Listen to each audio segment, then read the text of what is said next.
Hello, hello, beautiful purpose-driven entrepreneurs. Welcome to another beautiful summit. We're back with another amazing lineup of amazing guests. I just can't believe that we get to put so many amazing, brilliant, purpose-driven entrepreneurs together to really give so much value through their work and through their life purpose. Really, at the end of the day, I think that's really what unites us as purpose-driven entrepreneurs. This is an author summit, so all the amazing speakers that are joining us have written an amazing legacy product, which is what I call books, because books obviously are those products that can really drive down to generations and generations, right? So it's everyone's life experience, it's everyone's topics of expertise that you can put in a book. So I know how important that is, not only to grow your business, but also to make an impact. So the theme of the summit is an author summit. So the summit is sponsored by the Life School, where our mission is to empower entrepreneurs with the right education and skills to build a legacy business on purpose. I'm your host, Alona Lapari. And as I said, I brought you amazing guests today, and they will be speaking regarding the motivation behind the purpose behind or the inspiration behind why they wrote their books, some of the main nuggets or from the message of the content of their book. And also they will leave you with inspiration based on their entrepreneurship journey, whatever they have learned from their school of life, as I say, that they would like to share with you. So it's going to be an action-packed summit. So I would want to invite you to let us know in the comments where you are logging in from. I'm able to pull up the comments as the speakers are going up live. So we want to make this a fun party and conversation. So let us know how you are enjoying the summit, and also any feedback or any impact, I say, from all the amazing speakers that will be going after me. So as I said, I'm Alona Lopari. I also wrote my book, Connecting the Dots Backwards. So if the speakers have their books next to them, bring your babies with you, because I know that this is always something that is born out of a moment of inspiration that you just want to share your message with the world. That was my main motivation from writing Connecting the Dots Backwards towards your ultimate life vision. And it's a blueprint from the leader within, because I do believe, especially as women, we're all leaders in our own ways, and we all have beautiful natural gifts. And really, if we look back at all our life experience, it's always connecting the dots between our past and how that actually shaped our character, our values, for the work that we're doing today in the world. And exactly in this present moment, we are shaping our destiny for our ultimate vision that we want to bring to life through our businesses. So that was my motivation for writing my book. So I can't wait to invite my first speaker up, and she will talk about exactly that. So Betty Withrow, Betty, thank you so much for being part of our amazing summit. And I would love to hear a little bit more regarding the inspiration behind the writing of your book, some of the main messages that you really feel compelled to share with us, and maybe something that you have learned from your school of life, and just your overall journey. It doesn't have to be entrepreneurship that you would like to share with our audience. You have the stage. Welcome. Oh, thank you. I appreciate the opportunity to connect with you, Alona, and to be part of this summit. I've written several books. I'm a book creation coach and author and a ghostwriter, a copywriter for businesses.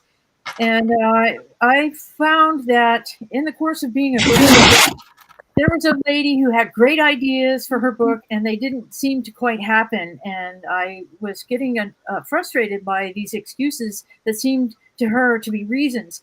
And instead of being angry at my friend for being who she was, I decided it would be better to use the creative energy in a different way. And so I wrote this book that I call The Essential Excuse Handbook: 77 Ways to Keep from Doing Anything at All. And as I wrote the book, I found more and more that I actually am an excuse expert, because I myself had used or accepted all these excuses myself. So it was a deep dive into some very illuminating work. It was very uncomfortable to tackle this topic, I have to tell you, and it was really worth it because I learned so much more about how people defend. You get into overwhelm, and then the next step is to create an excuse around it. And that what it is it's taking life away from you. Excuses eat your life and destroy your life. And so I have found that people really get a lot from this book. I put humor into it to make it so that you can address this very serious topic in a way that you can relate to it. So those are some of the insights. And when I find that I'm stuck, I go in there and they're numbered. Each excuse has a number. I go in there and go, okay, what else did you teach yourself earlier? Go back and listen to yourself. I love that. Excuses. We all make them, and they hurt us so much. And a lot of times they're so unconscious and we're not so aware, right? Right. Especially when we grow and grow our businesses and really, step up our lives to the next level. I know that those could really creep up there. So, based on your experience, Betty, what are some of the things that we should do to stay aware? What are some of the most common excuses that we really come up with as human beings that really stops us from making the progress that we want to make? Well, I think in terms of the theme of this summit, the excuse number 22 is why me. And when you have this going on, it's a victim idea of what your life is.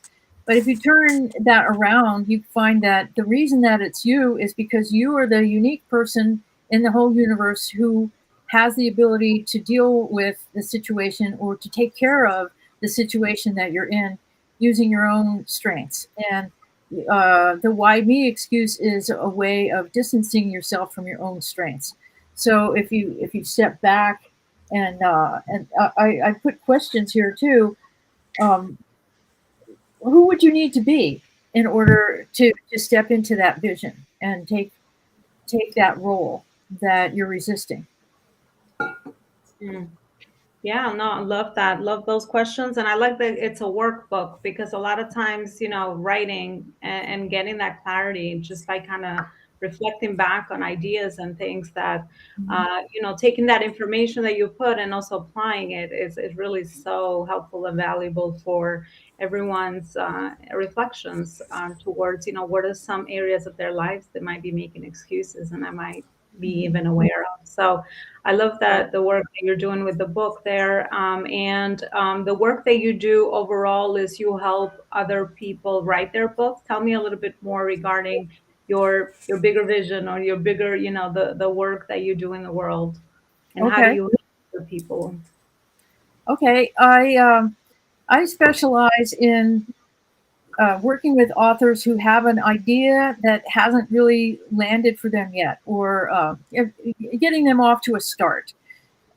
Clarity and momentum is my focus when I work with my book clients. To like I said, a lot of people have an idea for a book, and their ideas are just floating around. Maybe they have two or three ideas at once, and they don't know where to start.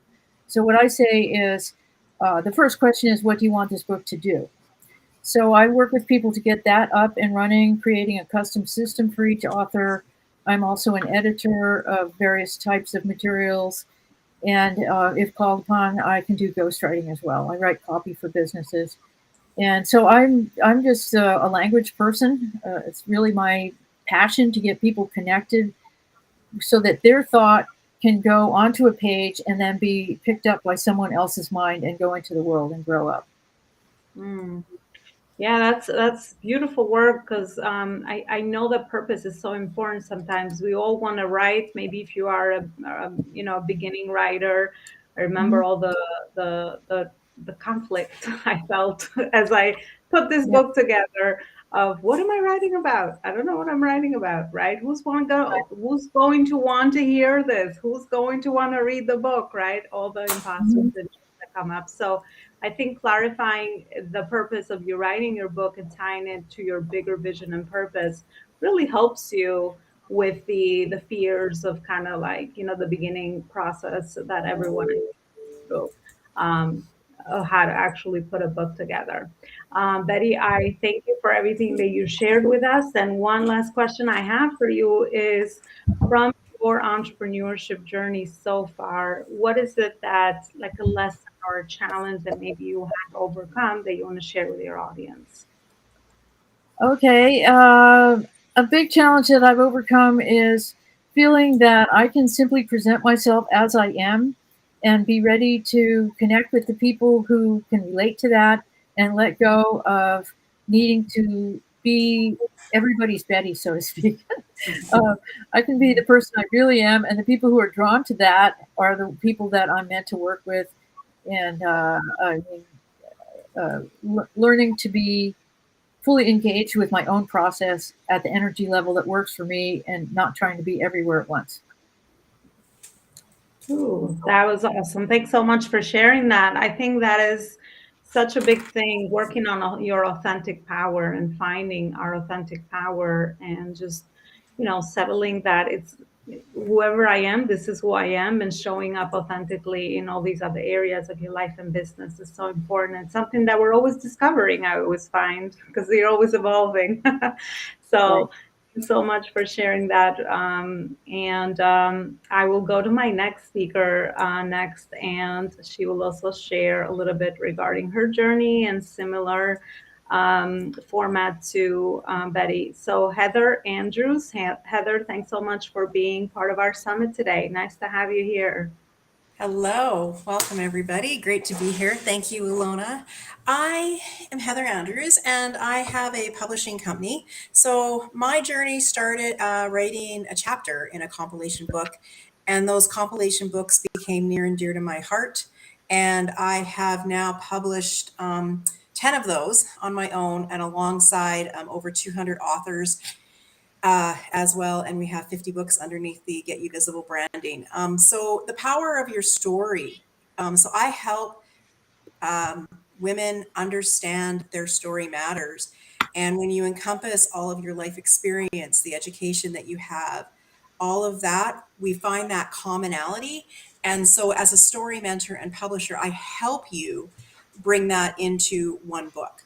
I'm currently working on my own solo book, which I'm on chapter 12, and it's going to be called And It's Just Me now, and it'll launch in 2023. But I have created underneath Heather Andrews 10 compilation books, and the topics of the books that um, we have the two, which is obstacles equal opportunities and the self-love series, because the one thread that I have found in any person's story is self-love, and it's their own happiness, their own well-being. And any time that you step into something, to run a business, to write a book, to be a better parent, it's all that self-love. And to step into better relationships, it's all about self-love.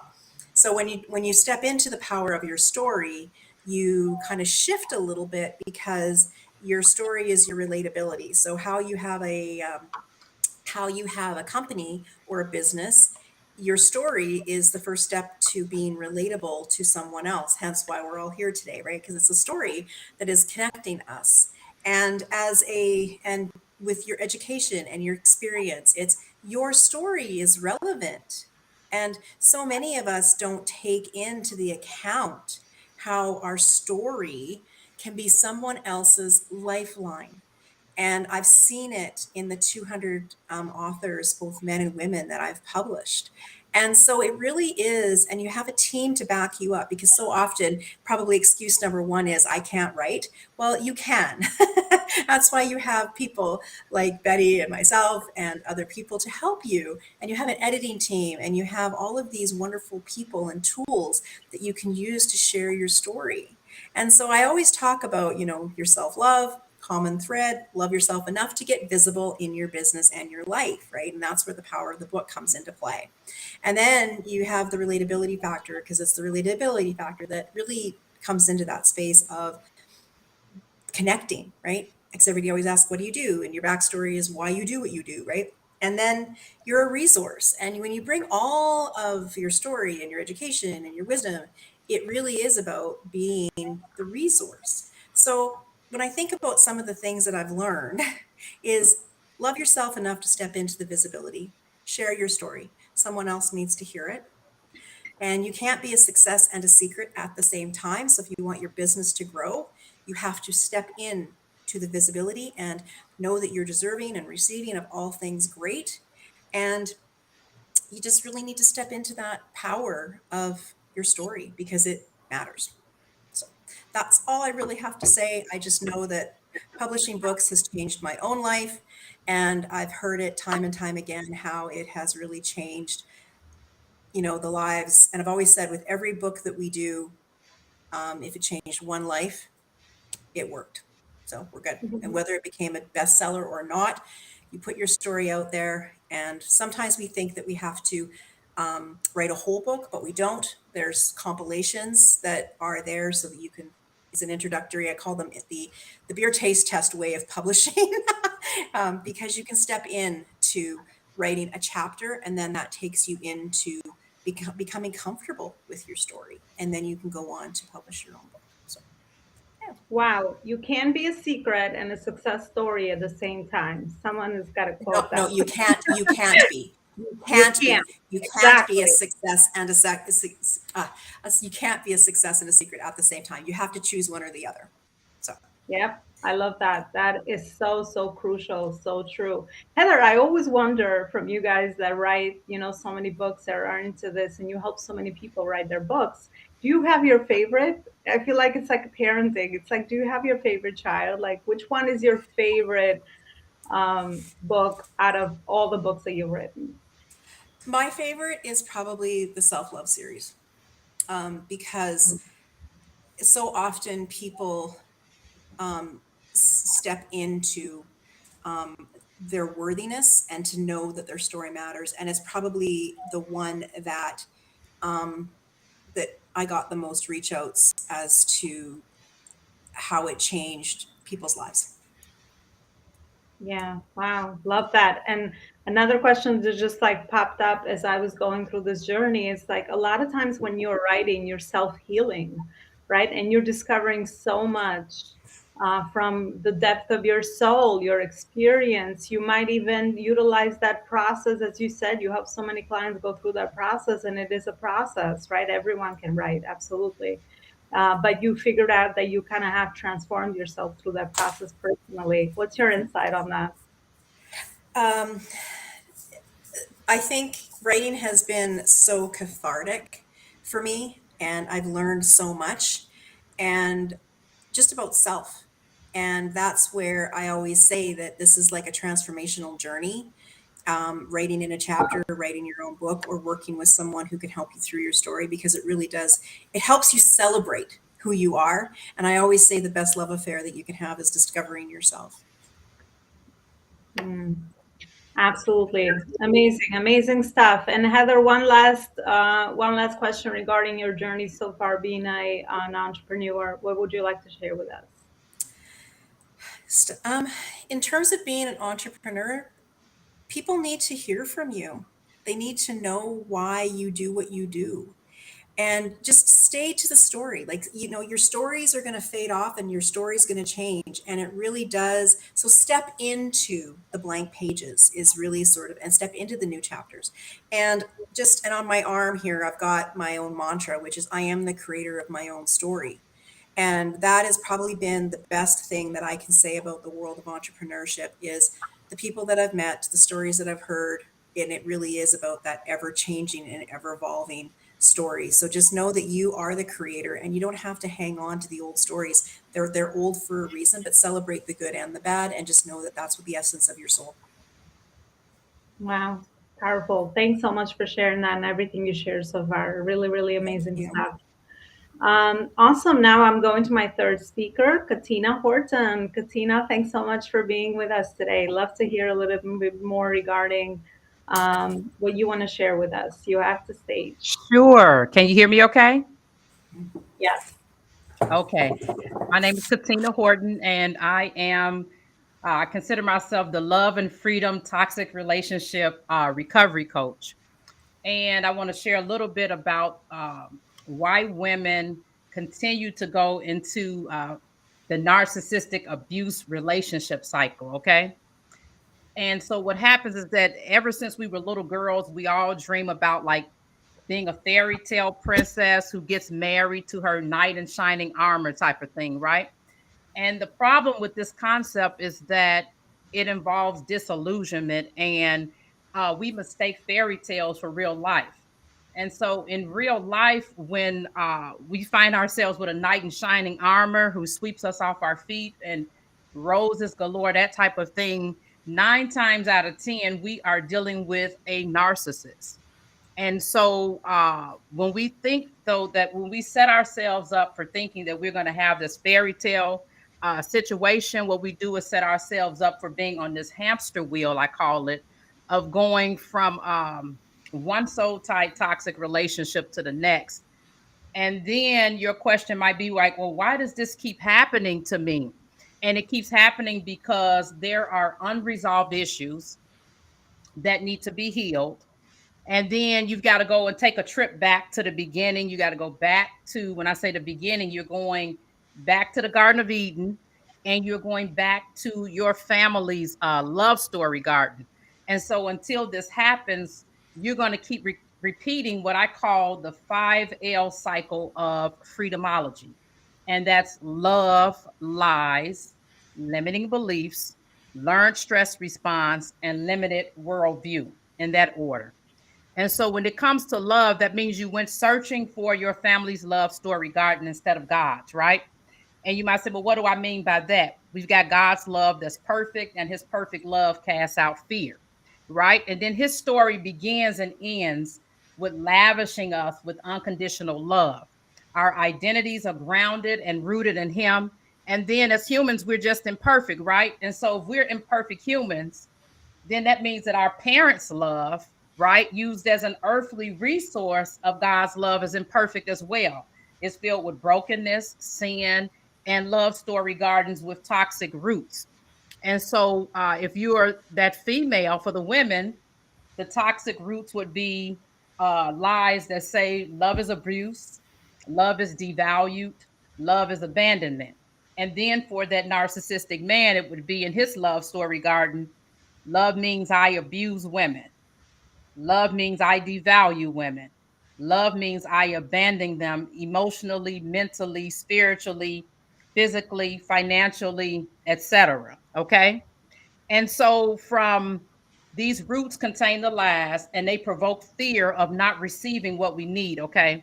And so from birth to 18 months, our entire little being is banked on that need slash security from our parents or caregivers, right?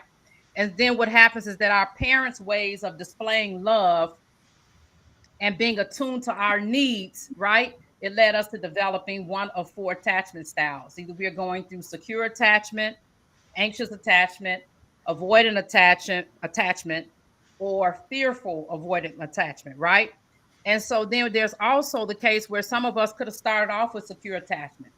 Something happened in childhood or as a teenager, and then that traumatic event changed your attachment style.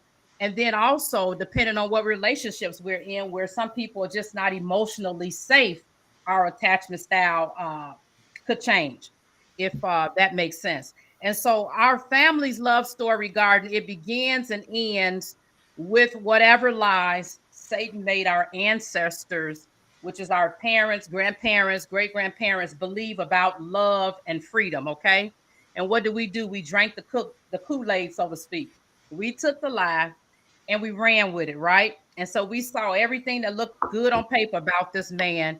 We used the same criteria that Eve used in the Garden of Eden. The first thing is that she saw that it looked good for food. So we're like, oh, he's a good provider. And then number 2, aesthetically pleasing to the eyesight, right? We did the same thing. And then number 3, she saw that it was one to make her wise. So we thought that he had a lot of wisdom. So in turn, we were going to be wise right along with that, right? And so the other thing that happened in our family's love story garden is that either we were not provided with the nutrients that we needed, or like with Eve, we allowed someone else through a spirit of deception to trick us into thinking that we were not getting the nutrients that we needed. And those things enabled us to take on the seed of rejection and the spirits of anger, bitterness, and offense. And so what we did is just started wearing these as if we were wearing a garment of praise. We start wearing these around, right? And so what Satan did, the way that Eve ended up with the seed of rejection, is that he made her think, believe the lie that God's love was restrictive. You see what I'm saying? And so, in other words, that unspoken message was, "Honey, you missing something. You're not made like everybody else. You a manufacturer reject." And so he also got into her head that she needed to have just as much power as God had, right? Which implied also that God was a liar and that he'd been keeping this secret all along. And it also implied that human beings should have the same power, control, and sovereignty as God, right? So we went through love and we went through lies. And then the third L of the 5L cycle is limiting beliefs. We inherited trauma starting with Eve in the Garden of Eden, and we've been struggling ever since. And this inheritance infected us with the same lie that love is restrictive, right? And then in turn, that led to the limiting belief, I'm not enough, right? And so we ended up with a double whammy. So first we inherited Eve's lie and limiting belief in our DNA, right? Making us conclude God's love is not enough, God is not enough, right? Then the second thing is that we inherited the lies and limiting beliefs from our parents because of the way that they displayed love, right? And according to, like I said, our secure attachments combined with our personality style and wiring, right? All of that came into play. And so we equated our earthly parents' brokenness, their displays of love, wiring, deficiencies, and abilities with God's, right? And that's not a comparison, right? And that brought about the lying limiting belief number 3. We concluded we ourselves are not enough. And so what happens is that as long as Satan can convince us that God's love isn't enough, our souls will always crave a substitute. We won't look inside to find the answer, right? Because we have the Holy Spirit inside of our vessels. We'll look outside to everything else to be the solution of our problems. And so that limiting belief, I'm not enough, rather, led to an internal struggle. And that internal struggle created a stress response. And so every time our family showed us love their way, it reinforced the limiting belief that became our operating system. And with Eve in the Garden of Eden, her stress response, first of all, was fight. And the unhealthy form of fighting could be, of course, literally physically fighting, throwing things, slamming doors. But she did a healthy one, at least a little bit of a healthy one, I guess I would say, because you could talk, you could try to reason with somebody. She started over explaining and oversharing what God had told her and Adam. So she went from that to the next thing when he continued to gaslight her. And when I say he, I'm referring to the serpent. And then the next stress response that set in is that she ended up fawning, which is also another name for fawning, would be please or please. Please appease, where you try to please the abuser and keep them comfortable at all costs. And so she self-sabotaged by eating the apple, right? And we inherited all of this from Eve. And so we also have developed our own learned stress responses, right? And so then what happened is this inherited trauma from Eve forever changed how we see the world, which leads us to the fifth L, which is limited worldview, right? And so that means that it forever changed how we see the world. And so we started saying stuff like, everybody else is responsible for my choices except me. The only way I can stop people from abusing me is to either fight them or please appease them. The only way to deal with sin and stress is to eliminate vulnerability, hop on a plane and go somewhere. That's flighting, the flight response, and run away from God and others since I think I'm not perfect anyway. I deserve the treatment I'm getting from this person, place, thing, or idea I'm soul tied to because I'm not enough. So that woman goes through that 5L cycle, right? The brain remembers what's familiar. She takes this cycle instead of healing and taking time to work and grow on herself. She just continues to go from one narcissistic relationship to the next and thinking if she could just find the perfect man, that would resolve the problem. Whew, Katina, I know we had a spiritual connection, but wow, I love the way you just story told Oh, all thank the you. all the the different things we feel if we are in those types of relationships, and what we go through and why we do that. So you really went to the core of this, and I have to re-listen to this after for sure to Okay. grasp a lot of the key messages, because it was so powerful and deep what you just shared with us. Thank Beautiful, beautiful. Thank you so much for, connecting the dots for us, right? thank Connecting you. the dots, because a lot of times we do find ourselves in these situations. I don't have a personal story or experience, but I know so many people that do. And we just, we're not aware. We don't really understand what we're going through. So you just story told that so Thank you. masterfully, I should say. Katina, how has your entrepreneurship journey or your spiritual journey has evolved over the time with the work that you actually do in the world? What is there something that you like to share with the audience that might be helpful to them as well, based on your experience?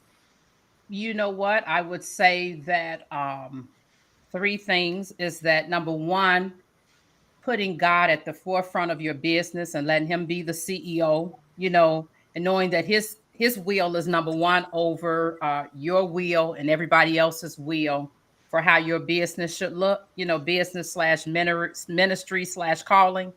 And then number two, I would say to remain your authentic self. Sometimes we see other people doing things, and not that we can't get a template from them. However, if we're not careful, we'll want to take on that person's personality and wiring and all of that. When we're wired up differently, that person is who they are and have been anointed to do what it is they're doing because of their wiring, because of their life experiences, their pain, their trauma, etc. And so I like to say, if I like to call it partial ownership when we do that, because if we want to own their highlight reels, we got to own the whole journey of pain and heartache that goes along with that. You understand what I'm saying? I have a saying that's owning your story means owning your healing.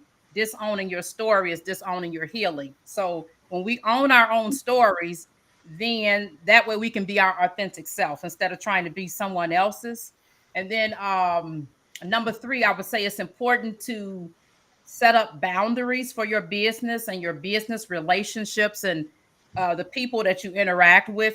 Sometimes people come into play, especially when you're dealing with social media, and being out like in the forefront of the public, and they might have a certain persona, but they're wearing a mask. And sometimes it might take 3 or 4 months before you really see the intentions of that person's heart before it comes to play.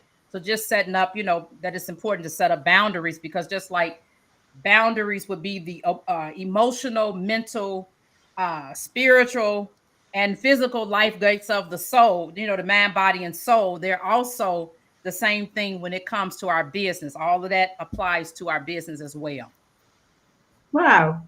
Amazing. Thank you so much, Katina. You are one beautiful soul. Thank you for everything you shared. You're welcome. Authentic power is so powerful. And you said that if you want to have someone's highlight reel in their lives, then you also have to own the journey of all the things that they're overcoming. I love that, because we forget that a lot of We times. It forget just that. Yes. Katina, she's so happy. I'm feeling miserable, and it's like Right.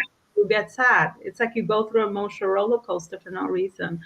Staying true to you, so true. Thanks so much for Amen. all that. Loved it, loved it. You're welcome. Wow. Okay. I'm always filled up with inspiration. It's like food for your thought, food for your soul, right? Everything everyone is sharing. It's just like amazing to be able to hear that. So I hope that you guys are having the same aha moments, and you're finding all this amazing. Let us know in the comments. Join us. We're also part of our Facebook. We're in our community, actually, Badass Mission Driven Entrepreneurs. And you can connect with me on Instagram as well at Alona Lupari Official, and just share your insights. I would love to hear. It's always about the impact, because these amazing ladies definitely deserve to hear from you there. And there's so much more amazing. I would say all of you connect. Collaboration. There's so much beautiful collaboration that can come out of just conversations and all these beautiful relationships that are stemming here. So definitely do that. All right, I'm going to my last but not least speaker. Steph Palermo. Steph Palermo is her second time actually join our summit. So it's so amazing to hear her story. So I can't wait for everything that she'll share with us today. Steph, thanks so much for being here again, and we love to hear. And you have the stage. Love to hear a little bit more about Thank you, Alona. I'm thrilled to be here, especially to share my book. So this is my third book. I've written three, and I've actually shared with the community a free download of my first book. So there's a link right there in the comments. So I wrote, It's Not Personal, Sonny, It's Business, How to Run Your Family Life and Business Like a Sicilian. For a lot of reasons. I was raised steeped in Sicilian traditions. I love those traditions so much. I loved the dinner table. I still do. I host Sunday dinner with my family quite often. When I say family, I mean cousins, kids, friends, all of that. And I learned so much from my Sicilian upbringing. And I started to spend extended time in Sicily. And as I was going along, I was getting sort of smacked in the face with my own lessons that I would be talking about with clients and audiences, sort of on steroids. And one sort of quick story is we would be walking to the piazza from the home, and we had our cocktails and we're just talking and walking, but I obviously was walking in my own quick American way, trying to get to the piazza quickly to meet our friends. And my friend said to me, he said in Italian, "Where are you going? What are you doing?" He said, "Slow down." And I immediately was, oh my gosh, this is about the journey. It's about the stroll. And I have a million, every time I go, no matter how advanced I think I am in my own personal growth, I get lessons every single day. So I took what I found as the 10 pillars of Sicilian life: the family, the dinner table, respect, loyalty, generosity, forgiveness, fear or lack thereof, leisure, purpose-driven work, and love. Of course, everything is based upon their belief in God and spirituality. So that's without having to be said. But I talk about these in each of the chapters, and I give practical applications on how to bring these into your family if you're already married with kids, and into your life if you're not married and you just want to or you don't have a big family support system, and into your business, which will help you keep your business running like a family who loves and trusts each other, and is therefore no one's worried about their jobs. Everybody's willing to help out. Everybody's staying in their lane. In a family, the mom doesn't want to be the baby. The baby doesn't want to be everybody has their roles. And it's the same in business. When you make the environment, or you create a family environment, and nobody leaves. And all of these things I discuss, and I have little stories on how on what these mean, and how I learned in Sicily and how I learned in my family. And at the beginning of the book is an introduction to how my family actually immigrated from Sicily to America. And at the end, I have some Sicilian recipes, some from my grandmother, some from other Sicilians that I love. And I wanted to share all of that with everybody. And I love Sicily so much, and I learned something every time I'm there. And the book helps people to see what I see. But then I also have retreats in Sicily where I want everybody to come and learn from the Sicilians, because they have everything's always maybe. Everybody's relaxed. There's no blood pressure. Everyone's just breathing along, and it's all okay. Everything's okay. Everything's a big maybe. We don't know what time. It could be this, it could be that. And it sounds maybe a little irresponsible, but they have this purpose-driven work where they want to share their talents with you, not to make a killing on business, but to actually share their gifts. And so the whole idea is not to sort of make a killing in terms of finances and money. They want to support their families and the things that they love, but they would much rather sit in the coffee shop with their friends talking and supporting them than getting a second job. So there's so much to the Sicilian life that I believe so many of us in our families, we've been given some of this, but we just have forgotten, and we don't really even realize how important things like loyalty. Who's loyal anymore? Nobody is loyal. They're not loyal to their jobs. They're not loyal to their friends. They're not people aren't reliable. These are values that we've lost. We've lost here, especially in America. And so my book is here to teach some of those things and pique interest, and also to pique interest in a life that will be could be amazing, fun, filled with joy and laughter, and free from the shackles of limiting beliefs, experiences, and people that don't serve us, toxic relationships, all of that. If following these guidelines will help us to be sensitive to how we take care of ourselves and how we see the world and how we will be treated in return. Oh, beautiful. It's so amazing. And I love traveling for that reason, Steph. And we were chatting about this before, that you learn so much from other cultures that sometimes you just take for granted in your own life. And a lot of times other lifestyles, it's like, oh, I can actually do this as well.